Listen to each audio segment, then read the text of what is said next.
Every club. Every day. The Global Sports Podcast Network. Hello everyone and welcome back to another episode of the Daily Palace podcast. I'm your host today, Alex Waite, and I'm joined by fellow Eagles fan, Dan Tanner. How are you doing, Dan?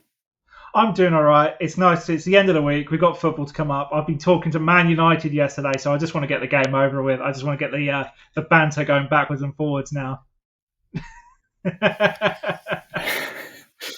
Nice. I haven't actually listened to it yet, Dan, but I hope you represented us and gave them some stick. As South Londoners, we know there's a lot of Man United fans down here that we can rub it into if we win on Sunday. It's a funny part of the world, this, where you've got Palace and United, but there we go. So today we're going to be looking ahead to that big fixture at Old Trafford, where hopefully Palace can get a positive result. We're going to look at some big team news that's come out in the last couple of hours regarding one of our star players.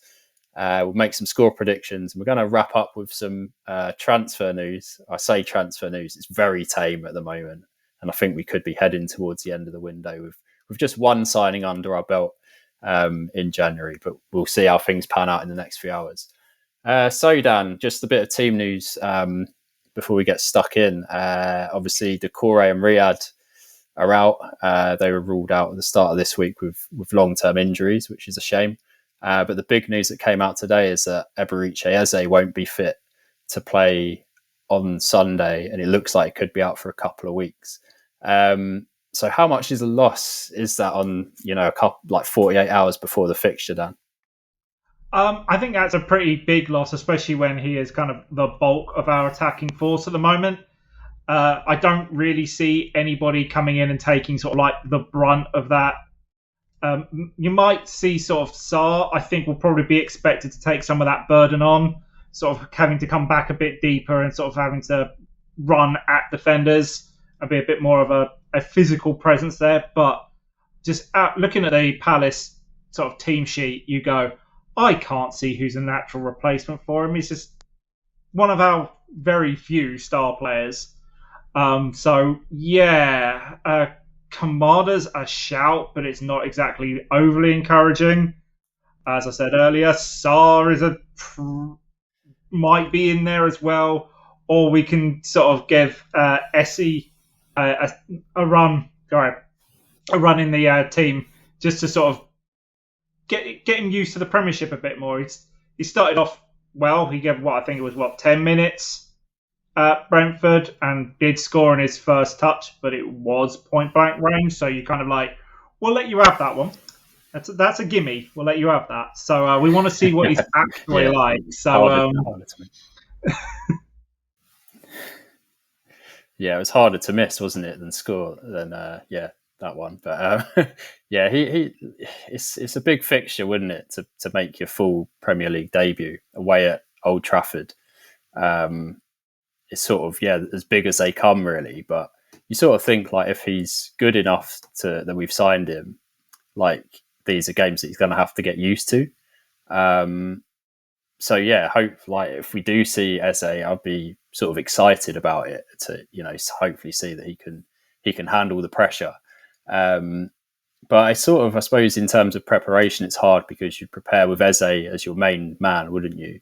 And then you just all of a sudden got to rip it up and start again. But like you said, I can't see Kamada sort of taking the burden that Eze does in terms of carrying the ball forward and like inviting the opposition on.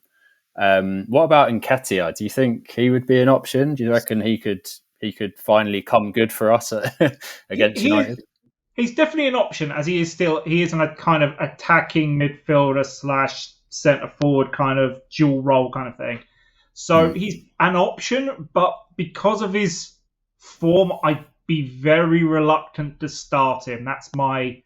But it's very much, it's two hands. Do I put on Nketiah, somebody with a bit of experience in there, or do we put on Eze Essie? Sorry, I'm going to do that a lot while he's still there. I've been doing it as well. Essie, and give him actually a shot, see how he actually sort of plays. It's kind of, it's a 50-50 call here, but Nketiah is an option, but I don't think he's definitely not the first choice anyway. I think he'll be definitely Sarr will probably be the first choice when it comes to like the attacking midfielders. But I can't. Our squad is so sort of thin on the ground as it is, and now we've gotten 2 long-term injuries. Riyad was coming back, and then goes and injures himself again, or even worse. So we're not seeing him until probably beginning of next year. And Doucouré's out for 6 or 7 months as well. That's our sort of muscle in the midfield.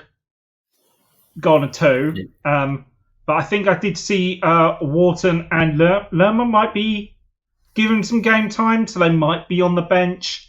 So there might be some good news on the horizon when it comes to the injury crisis.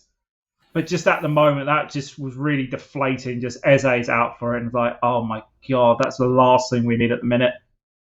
Yeah, he's so key to how we play. And he set up Mateta a few times in the last couple of games as well, and we will miss that on Sunday, which is a big loss. But our midfield is very thin at the moment. Like Wharton and Doucouré, big losses. At the moment, we're relying on Will Hughes to carry us through until the end of the season. Oh my god! Yeah, if you told me that at the beginning of the season, I think we probably would have left you now. Yeah. Me and Joe were saying the other day that his contract's up at the end of the season, so maybe he's playing for a new contract, which is why he's been so good recently. Oh yeah, I think that's probably a good shout actually. Right, I'm your only midfielder. Do you mind just giving me a new contract for another year and a bit? It's probably the only way he can showcase his skills, to be fair. Like, if everyone else is injured, he has to play well. But yeah, so obviously, team news not great coming into this one, but hopefully we can get a result. Just looking at the form, Dan. United have actually won 3 in a row now. They beat FCFB last night. I think that's how you say it. 2-0 in the Europa League. But at home, they're pretty bad. They've lost 4 of their last 5 Premier League games at Old Trafford, which is, us two growing up in the 90s, you'd never have heard that under Sir Alex Ferguson. Yeah, exactly. Yeah, different times, mate. Different times. But for us, we're unbeaten away in seven games in the Premier League, which is really good form. I didn't actually realise we were that good till I looked earlier. So, yeah, how do you see this one turning out, Dan? Do you reckon we can upset United at Old Trafford? I'm still not sure, because I think yesterday I was saying 1-1 was my sort of score, and I think with the guys it was kind of very similar vibes. But hearing that team sheet, I'm slightly less confident of that. I still think we probably can get a draw up there, just as United aren't that sort of bulletproof team that they used to be. Even only a few years ago, they used to be a considerably better side. I don't know what's going on with them. Their form is all over the place. They'll go and get a win in the FA Cup against Arsenal with being 1 man down for most of the game, and then go and lose to Brighton the next week. So it's very dependent on what Man United shows up. So I just slightly less confident hearing that team news of Eze not being around. So I think it's probably still going to be a 1-1, but I expect us to be a lot more defensive and a lot sort of more compact than we normally are, just to try and hit them on a counter. And I think Mateta is definitely going to have to work hard at Old Trafford to try and get something out of this. Yes, we're going to rely on other people now without SA in the team. But I do think we can get at United, especially, like you said, the kind of weird results recently. They just haven't found any form under Amorim, which I think gives teams like us and Brighton, who went and beat them 3-1 at Old Trafford the other week, I think it gives us hope that we can go and sort of ride off the back of their bad form and give them a game, which is positive for us. I think as well, like these big European games, especially when teams play away, and then come back to play in the Premier League. I think it does take it out of them. I don't know what country FCSB is. I think it's Romania. So it's quite a long way to travel, and these games are quite taxing. Like they're not easy as going to like like an arena kind of ground. Like you're literally playing like in someone's backyard, and like it's quite intense. So yeah, I think that might work in our favour as well, especially with our like high intensity, like we play under Glasner. We could kind of put them under pressure quite early. So yeah, I'm gonna go with a 2-1 Palace in my score prediction. Just think we might edge it. I think we beat them a couple of times recently. We thrashed them 4-0, didn't we? Actually, last year. Last year, but the game at the beginning of the season was 0-0, where we could have lost it very, very easily. Like in the first 20 minutes, half an hour, we could have been 3-0 down very easily. So, I know that's a few months ago now, but you kind of have to still have that in the back of your mind. Well, it's also still very dependent on what how many of their players are still there. From going on the transfer rumours, they could lose half their squad by Monday. They're trying to get rid of everybody. Yeah, half of them were playing last night as well, which was really confusing. So they had like Garnacho playing, who I thought had already left, but he assisted. I think he assisted. No, did he score last night? He said, he played a role in one of the goals. I was like, oh my God, I thought he'd gone. But yeah, it's funny times for Man United. And like I say, it's not the old team that we're used to, that used to beat everyone every week. They're more of a, I would say, similar ilk to Spurs at the moment, just like not pushing on for anything, a real sort of transition. So yeah, I reckon we can get something from them on Sunday. Hopefully, anyway. I think we'd overtake them as well if we win. I'll have to look at the table, but yeah, that could be something. I think we're on the same points and almost the same goal difference as well. So we could leapfrog them even if we get a draw. So yeah, so Arsenal Man City isn't the biggest game this weekend. It's actually Palace United in mid-table. Right, after this short ad break, we're going to be looking at some transfer news or lack of transfer news to end January. So stick with us. Here at Global Sports Podcast Network, we spent a lot of time selecting our delivery platform. Zencaster came out the clear winner. With 4K video recording from your phone and AI editing that automatically removes all those ums and ahs, it's super easy to start a podcast that sounds great and is delivered efficiently. If you're ready to tell your story, check out the link in the show description to learn more about Zencaster. Hello and welcome back to part 2 of the Daily Palace podcast. I'm your host today, Alex Waite, and I'm joined by Dan Tanner. So we've done our score predictions and had a look at some injury news for the United game. We're just going to finish by looking at a bit of transfer news. There isn't much going around. Some of the reports I've read have said that we're in the market for a defender, and we're sort of loosely linked with Thiago Diallo, a Juventus player who's been on loan at Porto this season, but he hasn't broken into the Porto team. So the rumours are that he's going back to Juventus, then going to join us on loan. So he's a centre-back.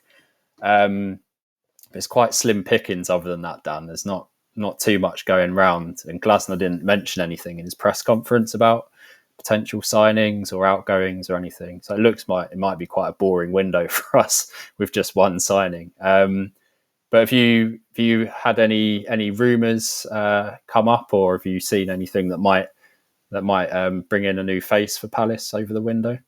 Well, one of the rumours I saw, I think, at the beginning of the day was that we're supposedly linked with Marcus Edwards from Sporting Lisbon. That, if you're a long-time Spurs fan, you might remember that name. He was kind of one of these whiz kids that was posed to get sort of through the Spurs Academy and be sort of like the face of Spurs for the next generation, but never really got anywhere. And I think he went out to Sporting and he's done fairly well out there. But I think he's just sort of trying to get, I think, probably to reinvigorate his career a little bit. I think he's 26, 27 maybe. So in a sort of decent prime of his sort of career. And we need a few more sort of as we mentioned earlier, attacking options, especially in that midfield. But other than that, there's not a lot. Still the Shirai rumour is still plodding around, but I don't see that really going anywhere either. Other than that, it's just a really, really slow transfer for us, but we're never really that potent anyway. We're normally trying to keep the players we've got, which is slightly more important at the moment, which is nice to hear sort of that he's probably going to be around at least until the summer. Newcastle aren't willing to fork out the 70-odd million that we want for him, which is good. Well, for now, until probably his fee goes down some point in the summer. Yeah, I mean, that could definitely happen with his contract up. We're playing a dangerous game, aren't we, really, with Gehi? But yeah, I think the longer we keep him, the better. I mean, keeping players, like you said, is massive for us at the moment because we've got so many good young players like Gehi, like Tyrick Mitchell, like Adam Wharton, Eze, obviously. Like, keeping them is just invaluable to us and to help us stay in the Premier League, which I say stay in Premier League, I mean like battle for mid-table is more realistic. But yeah, keeping these players is as big as sort of a new signing in some ways. But obviously with what have we got now, like 6 hours to go until the end of the deadline. Would you be happy if everything closed up and Eze we're going to do that a lot. Listeners will be like, which one? Who are they talking about? Eze or Esse? Would you be happy, Dan, if it shuts in a few hours and he's our only player through the door? I'm not totally sure. I would have liked a little bit more movement on it, but that's pretty much everybody's going to say that they want X, Y, and Z player in da. But we're ones that do sort of clever business, and I think getting Essie for about, I think it was 17, 19, something like that, from the Championship, and he's going to hopefully turn into a top quality signing for us. So I'm relatively happy, but I would have just preferred maybe a couple of like loan deals here and there just to shore up some depth in the squad, as we mentioned earlier in the injury list, that it's growing and growing, and we are going to be hitting a wall at the moment if they don't sort of kind of stop. Really, we need to consolidate what we have. Either that, or we have to bring up some youth players, which we are usually pretty good at, and we've got one or two that have put on a decent display so far. So, still relatively confident, but still, it's still just a really slow transfer window, pretty much across the board, not just us. There's been very, very few actually transfers gone through. It's just, I think, City have got a defender in, and that's one of the bigger ones in the Premiership. And Anthony going out on loan to Real Betis was one of the funnier ones I saw. Just sort of this £100 million player, right? We can't get him to do anything at United. Let's chuck him back down to sort of mid-table La Liga team. Yeah, that was a funny one. Anthony's just hasn't worked out for United, has he, at all? Definitely, like if someone said at the start of the window Anthony would be leaving United, I wouldn't have been shocked. It was gonna happen. And obviously we won't see him on Sunday, which is probably good for both teams, to be honest. But yeah, it's been a funny window, like you said. I think financial fair play hinders a lot of what teams can and can't do now, and there's obviously been a lot of overspending in the last few years, which is catching up with teams now. 115 times, I think, for City, it's catching up with them, if the rumours and their charges are to be believed.